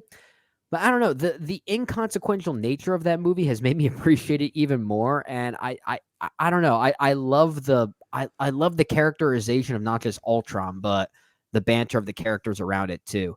That one's gotten better for me. I'm an outlier. I'm a weirdo. I like Age of Ultron. I really do. Yeah, and look, it's not my favorite Avengers movie. However, I will say, as you noted, the first time I saw it, I was underwhelmed by it. And I still do think that it is a little messy, but I do think it is interestingly complex, more so Yeah. than I gave it credit for back in 2015 when it first came out. Yeah. And so yeah, that's a film that upon rewatches, I've really come to like that film a lot. I think it's great. Spader's fantastic. And its philosophizing works for me. I think that's The what Prometheus sells. movies. Well, okay, Prometheus. Yeah, that movie I don't think will ever work for me. Narratively speaking, visually it's great. It's a Gareth Edwards movie. It's basically what Prometheus kind of is, Fair, just yeah. without his name on it. Alien Covenant, I have grown to appreciate more as time has gone on, and I think it's just the Just, I can't inherent do it. cynicism and meanness of that movie. Yeah. There's something about it that sticks with me. There really is. And then when it just sits back to be more of a Blade Runner movie than an Alien movie, I weirdly find that kind of fascinating. I don't necessarily think the movie is great. It's kind of a mess, but it is certainly more of a provocative mess than it is than Prometheus ever could be, which is really just a series of philosophizing and mythology building is really all that movie is to me. At least Covenant had some interesting ideas on its mind. Does it though? I think it does. I think it does. Okay. Fair enough. I do not like Prometheus or Covenant. Gotcha. There might be some interesting ideas, but I think the philosophizing itself is overwhelming. And I think it ultimately undermines those movies. I would kind of like to re-review that movie, Covenant specifically, because like I said, there are things about it that are getting better for me. And I really just want to sit back, watch the film again, and really see if I can piece those interesting ideas together even further, because I feel like I'm getting there. I really do feel like I'm getting there as time has gone on. Yeah, I think that's fair. And I'd be interested to go back and watch Covenant again as well.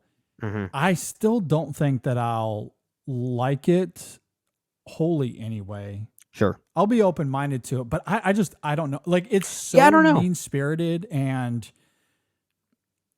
the characterization of it, I just feel like is lacking in a very Gareth Edwards kind of way, as you're noting. It's there in Prometheus. I think it's very much there in Covenant. It's a series of set pieces that I think are wholly contrived and mean-spirited, and I just don't think its philosophizing works out that well. I do think it's a better crafted movie than something like Prometheus, or at least a more seamless experience. Yeah, it's a better movie. It's a better movie. Yeah, I would agree with that at least too.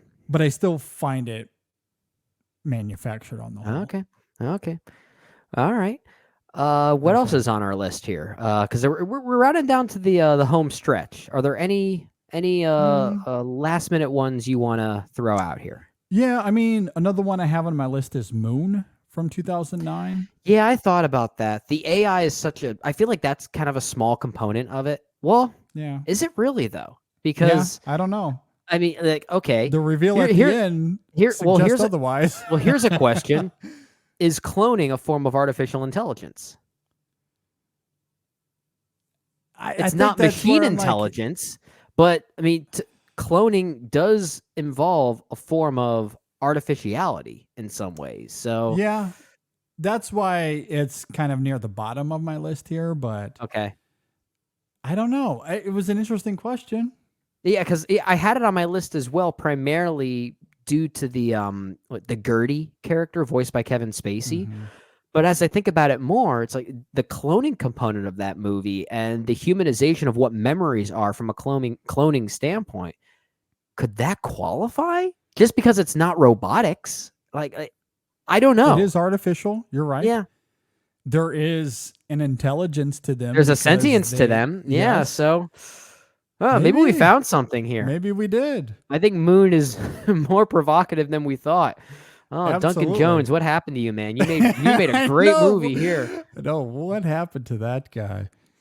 No, I think you make some really fascinating points, and of course, Gertie is a fascinating character, performer aside. Yeah. Yeah, some interesting manipulation going on there that I think is effective in that movie. For sure. For sure. Another one I have on my list are the Tron movies, Okay. Okay. and that's very much artificial intelligence, obviously, I would agree. constructed in a unique and distinct way. Yeah. I don't know if those films are like they're not really about those things as much. No, it's Kinda more to create a lingering sense there. of place. Yeah, sense Yeah. of place. Yeah. But it is unique. I mean, there's no other movie like They visualize Tron. it really well. Yeah. Yeah. And I do love the world building of those movies. I actually watched the first Tron for the first time earlier this year. Mm-hmm. And while it, of course, doesn't hold up in many respects, I still find the spirit of it to be fascinating. Mm. And I think that's why on a rewatch, I kind of did appreciate Tron Legacy more. Yeah. And, it's similar to some of these other ones we've talked about. It's still kind of a messy movie, but I did like it a lot more on a rewatch. I feel like that one is starting to develop a bit of a cult following. Yeah, I think I'm a part of it. All right, good. Yeah, Yeah. I think I'm in. The Tron hive starts with you. Yeah. Well, look, I'm not leading the Tron Hive. Yeah, I know. I'm in the back. Giving you too much credit just- there. Yeah, like I'm there. I am in the crowd with my fist in the air, but I'm not. You won't find me on the podium, talking about it. That's not your soapbox then. Okay. No, not my soapbox at all. But I do like those movies for sure. Yeah, I think they're fun. I think they're a lot of fun. In Anything my else? in my research, one movie I did see pop up a lot is one I admittedly have not seen yet, and that's the horror film Megan. Oh and- yeah, I haven't got to that yet. Yeah, but it did make me think, okay, Child's Play, the original Chucky movie. Oh sure, Yeah. So Okay, I mean, it's not about AI, but it utilizes it for its own genre bending purposes. Mhm. And I think it's effective in those ways. Even going back to that same era, the 1980s. I don't know if you've ever seen this movie, GD, but a film I used to love growing up was this family robot movie called Short Circuit. Oh my gosh, yes, that's on my list here. It is perfect. Yes. Yeah. Yeah, I Yeah. love Short With Ali Circuit. Sheedy and Steve Guttenberg. Yeah. Oh yeah. Yeah, I love that movie. Even the sequel, That's- Short Circuit 2, with Michael McKean. I think it took Yeah. place in New York City. It's this Good weird stuff. sequel. Weird Johnny sequel. Five. Oh Oh, my! I yeah. love Johnny Five. love me some Johnny Input. Five. More input. Yeah, that's a good one. Yeah, that's a fun one. I have not seen that film in probably 25 years, but Oh, man. it's one that holds up in my memory, and I'm going to choose to believe that Nostalgia blinders are a bitch, man. I hope it holds up. because I would have no idea. I'm almost deathly afraid to go back and rewatch it and then realize, oh, this is actually not a good movie. I'm afraid of that I'll happening. do anyway. it for you. I'll take the plunge. You'll take the plunge. I'll take the Okay. sacrifice, and I'll either say, JD, watch it again. It holds up, or I just won't tell you anything.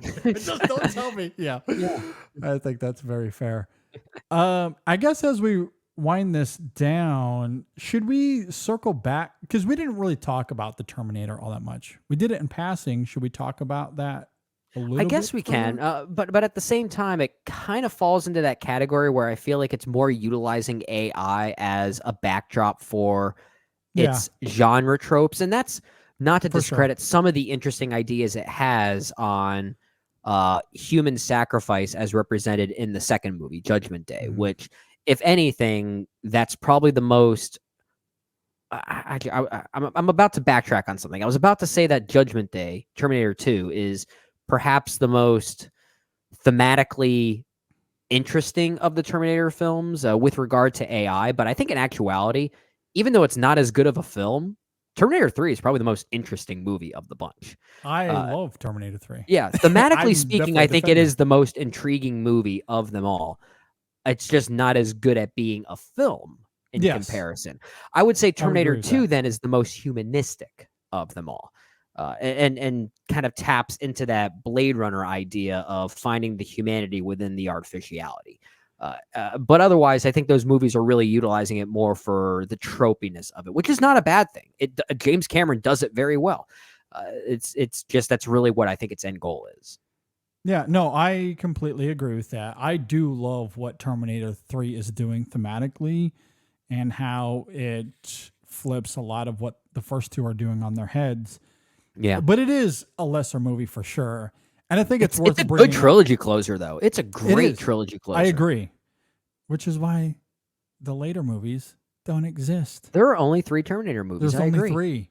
And Yeah. I'm glad they stopped at 3. They made Yeah. the right decision by They doing did. that. Yeah. Yeah. They had a plan. They had a plan. Exactly.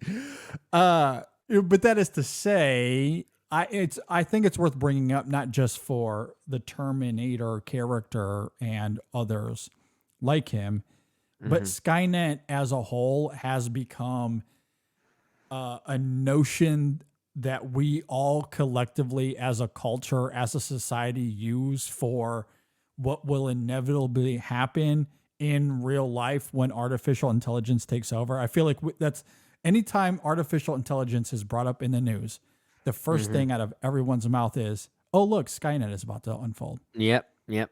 It's always Skynet. Like it's always always Skynet. Skynet. So like, it's worth mentioning Mm-hmm. because it is in the zeitgeist still. Yeah, for sure. Anything else on your list? That actually scratches off my list. I can't think of anything else, and I know that there are some that would still easily fall into this category. They may just be blind spots for me. Shout out to Gort from The Day the Earth Stood Still. Oh, Throw that out there. Can't believe I forgot about that one. Yep. So I haven't seen that film in so long. Yep, So, it's been a while. Yeah, for it's me, been a minute. But I will throw that out there. I didn't love the movie, but Lee Winnell's Upgrade. Okay. Yeah, I saw that come up on a few lists. Again, it's one I don't love. I much prefer The Invisible Man between those directorial efforts, but it does fall into the category for sure. Okay. You brought up Brad Bird earlier. Tomorrowland features some artificial intelligence for better or worse. Okay, that's a but it's mess there. of a movie, but at least it's ambitious. It is ambitious. I still really like it. I have a lot of fun with that movie. I enjoy it a lot. But yeah, I think that's it. I think that'll do it for this conversation. All right. At any rate, let us know if you agree or disagree with anything that we had to say here. You can email us InSessionFilm@gmail.com. Hit us up on Facebook, Twitter, or Instagram. I think that'll do it for this week's show. I think so. Just want to shout out Women in Session. Yes. Their latest episode is up. They did a critic spotlight on Shadon Larkey. We love Shadon. It was a really great conversation. Please go and check that out. We have a review out for The Creator, as we noted earlier. We will also have a review coming out soon for John Carney's new film, Flora and Son. Yeah. So you can be on the lookout for that. And I'm sure there's more. I know that there's a couple of films that I've seen recently that I do want to get a review of, but finding the time has been a little challenging. Yeah. Such as No One Will Save You, I think is a fascinating film that fosters great conversation. I'd still like to maybe get to that if we can. Yeah. We'll see. Yeah. We'll see. Yeah. But that's one I do want to see. I've had it on my list for a while. I just haven't gotten around to watching it yet. Yeah, I would be fascinated to hear your thoughts. Okay. Because it's a film that is a little polarizing, and the ending especially has divided audiences. Interesting. That sells it even more for me. Yeah, absolutely. So, and if we get a moment, I don't know if we have to devote an entire review to them. Maybe we can actually talk about this on the main show next week. But Wes Anderson his shorts are out on Netflix. Yeah, I was gonna say, JD, I think that would be, because of the nature of those movies being shorts, kind of like an anthology series of sorts. Maybe that's something we can do as like in the form of a topical discussion, like we do here on the episodic shows. It could certainly fit in well with that. Yeah, absolutely. So maybe that's something we do. And speaking of Netflix, there's a movie coming out soon called Fair Play that Oh yeah, heard good things about it. is, we'll see if we can get a review out for that as well. I Okay. watched it and very much enjoyed it. All right, good to hear. Awkwardness and all. At any rate, with that, I think that'll do it for this week's show. Again, as we noted earlier, if you want to support us on Patreon, Patreon is a great way to help us out. You can find us there at patreon.com/InSessionFilm. There's rewards available, and we have exclusive content that we put up there each and every week. So go and check that out. We have merch, as we noted earlier, at InSessionFilm.com/store if you want to go and help us out in that way. Yeah. Leave us reviews on Apple Podcasts, Spotify, however you listen. If you're watching on YouTube, be sure to subscribe, hit that like button, and all that fun jazz. And I think that's it. Am I missing anything? I'm a replicant, JD. Oh, and yeah, I forgot to mention this. Brendan is a replicant. Yeah. Sorry, I meant to say that earlier and just completely lost track of time. This moment will be lost like tears in rain. Absolutely. Anyway, we hope everyone enjoyed the conversation on artificial intelligence. We hope you had a great cry talking about Michael Gambon. Yeah. I know I certainly did. Yeah. And then, maybe Scorsese will help us find a billionaire. So That'd be fun. That'd be fun. Yeah. Yeah. Fund us. Yeah, we can certainly use it. Exactly. All right. And with all of that said, thanks for listening, everybody. Thanks for watching. We will see you all next time on the InSession Film Podcast. Oh, Michael Gambon. I What miss a the thing. man. I miss him.